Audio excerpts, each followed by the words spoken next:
Why so many workers, yet horrible customer service? How would you fix this? Well, actually, when Mayor Matranga was the mayor, he had given each of the districts, District 1, 2, 3, and 4, as a department director, meaning I could assist with City Hall, and Randy was over something, Mark was over something, Abdullah, I remember being over the police department, and that kind of worked because it kind of shared the load. So while I was working with him, he allowed me into City Hall, and he allowed me to start working on policies and procedures.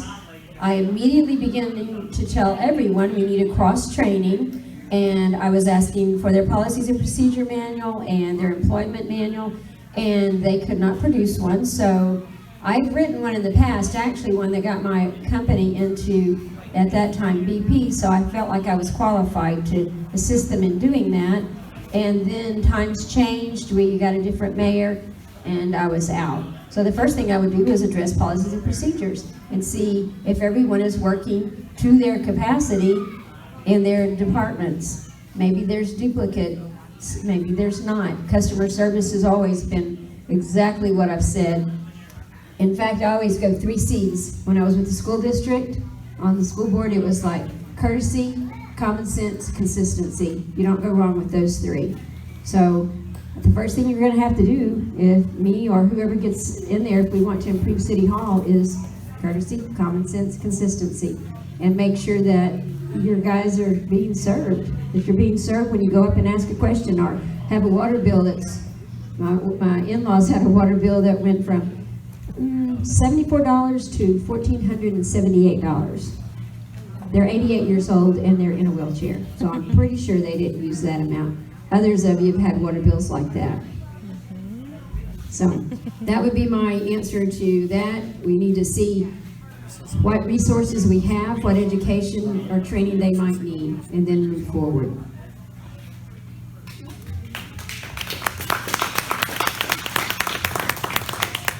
Next question is, what will you do to get rid of the negativity and bring the city together?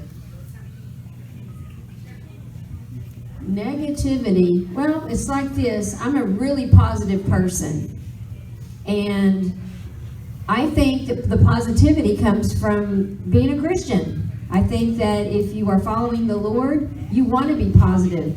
I didn't cause this great divide, and as far as it being negative, I don't want to be negative. I want to be positive. I want everyone to get along. The thing about it is, the divide is there.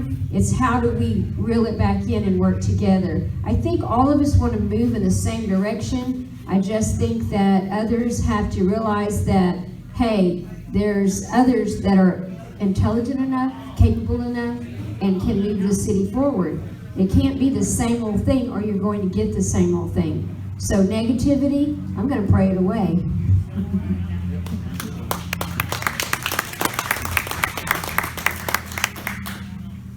Okay, the next one says, heavy haul trash pickup makes our hood look like third world. Welcome to my hood. I live on Temple Circle. If you drive around there, you're going to get maybe 3, it's missing us here, maybe 3 or 4 mattresses and a couple of couches, and then you go on down, you get more. You go into Oak Ridge, they have a lot of debris. This is one of my pet peeves. It's a problem I've had since the very first floodwaters hit. My district was the main district, which is 2, which is Woodacres, Greenwood, Temple, and Oak Ridge. That area was heavily hit with floodwaters. And they secretly did a trash haul. Now tell me what you accomplished with a secret trash haul. It's like, put your stuff out in the middle of the night, we'll sneak out and pick it up. So my solution to that, number 1, we do not have a contract in place that allows for the trash haul that we've had in the past.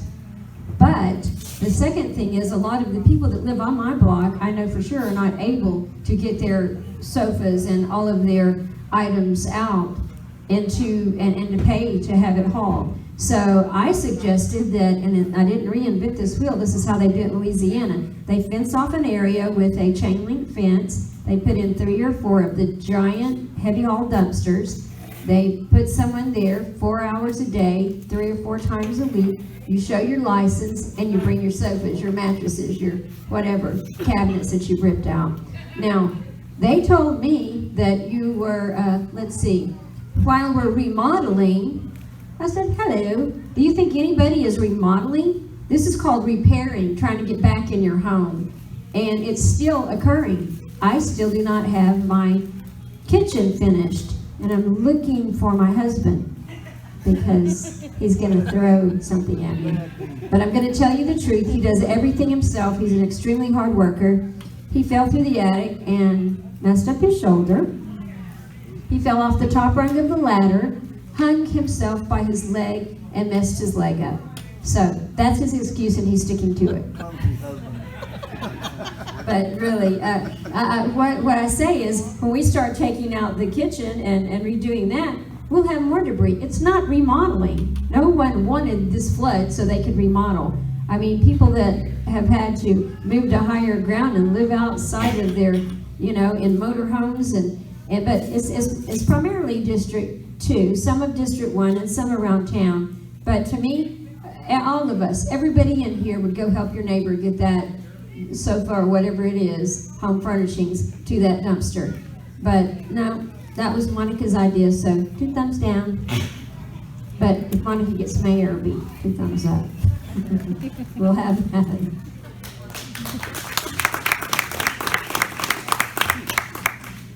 So this one has 4 things on it. It's water drainage, water department and billing, roads and repair, and emergency spending during the storms. And the last thing it says is, go Monica! Okay, water and drainage. So I'll just tell you some of the things I know. I don't know if they mean water and drainage, but let's address water. Our water rates just went up, and that was something that we had to pass on to the consumers. And the reason why is because where we receive our water, that cost just increased. I attended a little presentation on this. I think it was last week, maybe Thursday. It was really interesting because what we don't know collectively is where our water comes from and how it gets to us. We just know it comes out, okay. Well, it actually comes from the Brazos River. It flows, and then it is held in Texas City. Then they somehow pipe it over here. Well, this is something that we really need to talk to our state representatives and our congressmen about, because Lake Wimberley holds like a gigantic amount of water, and 10% of it's being used. So if they would release that water for us to use, it's being held for some kind of an experimental type of energy generation. But if they would release that, we would have lower cost water. And so they asked for the desalination of water and how expensive that is. They say roughly right now, the city pays, let's say $1. Let's say $1 a gallon. It's not that, but if you went to a desalination method, it's 5 times that. So that's not an option, even though we're surrounded by water. Our water comes from the Brazos River, and although we have not had a drought here lately, there has been a drought toward West Texas. So actually, for the first time, I thought, water conservation, turn my water off when I was brushing my teeth, because it's a limited resource. And so drainage is a huge issue in our district. My house flooded. Even before that, my backyard is flooded to the point where my backyard buildings are just rotted out. Drainage, I drive around town when it rains. I take photos, I take videos. I just think to myself, and I get with Chris Armacost and Bruce Keithley, who knows everything about drainage. To me, he does. And they'll say, well, and my husband, he drives around with me, and he'll say, look at this. It's dug deeper than the culvert. Well, the culvert's here and the water's draining here. Obviously, it isn't reaching. So I have really tried to work on this. It concerns everybody in this city. But greater than that, it incorporates our county, And they are trying to get programs where we work county-wide together. And that's a good thing. So I'll continue with that because, number one, drainage is one of our biggest problems, drainage and infrastructure. Water department and billing, well, I'll tell you the limited amount I know about that is if you go from $70 to $1,500 in one day, it's probably your fault. I don't know what you did, but it's probably your fault. You have a leak. I was told with my in-laws that $1,500 that they would be floating out into the street. But you see, I stepped in, I intervened for them. I've stepped in and I've intervened for others. I have, like the RV parks, theirs has doubled. We can't figure out why. We're researching, not we, but the water department is supposed to be researching that and telling us why. Yes, and this is a point my husband made. He says, okay, I understand if surface water costs more, you have to pay more. But does it cost more to flush it? Well, no. Then why'd you go up on sewer? See, that's the kind of things we need to look at. It doesn't match. The billing department, a few years ago, and I don't see Bruce, but he knows about it, they installed the smart meters. Not everybody has a smart meter. I have one, my in-laws do not. But I've been told, nobody will admit it to me now, but I've been told that the smart meters only work on bright, sunshiny, great days. If they drive by and they try to get your readings, they download it to the computer. When they try to get that, if it's foggy or drizzly or rainy, that you may not get an accurate reading. And so to me, that's a problem. Now, I personally know of several of you that have had water issues. One of them being where I think they were using 100 gallons a minute. Is that what it was? 100 gallons per minute for 2 days. Those 2 days when it was Hurricane Harvey. But yet it took them like 11 times to going to City Hall to try to get that fixed. And I'm not sure that it ever got fixed. The same thing with the school district. So obviously, what's it called? Courtesy, common sense.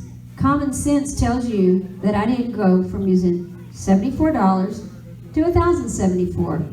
My sister worked actually in the water billing at one point in her life, and she says, we take a ruler and we go over every one of them, and if Kathy used $82 this month and she used $2,000 next month, something's wrong. So I'm asking you, do you think that they're taking a ruler and going through it? I don't think so. So that's one of the things that we need to look at. We need accountability in that department. Roads and repair, infrastructure is a very high priority. Infrastructure and roads and repairs, very costly. You see little tags around town? Well, they have to repair the infrastructure before they can repair the roads, and that makes sense. You may not see anything going on. I don't know that there's anything in the budget, but like I said, there are alternate forms of revenue that we can bring to this city, and we have done that for the school district. Emergency spending during storms. Honestly, I can tell you that there's some people in this town that cut the locks off of doors, opened the gym, and let people in while the volunteer fire department were doing high water rescues. We went to work immediately, trying to figure out how we're going to feed them, clothe them, because some of them were carrying a garbage bag, their pet, and they were wet, lying on the gym floor with nothing. And I sat in all of these meetings because Mayor Matrango was very ill, and I would go to meetings in Chief Ham's office, and we could get no answer. We would sit on with the emergency management, and they would tell us, do this with your trash, this with your trash, this with that, this with that. We did everything they told us. Hitchcock was completely forgotten, and I think our citizens deserve better than that. I mean, somebody needs to be out there saying, hey, we're Hitchcock and we're here, and not them saying, oh, Monica, don't worry about it, they'll get food over there in a little bit. Okay, so we're all in here stranded after the storm, and I say, don't worry about it, Nate, we'll get you some food 3 or 4 days from now. That's kind of what they were doing. until I got a hold of Jimmy Fullen and Randy Weber, and they got us some food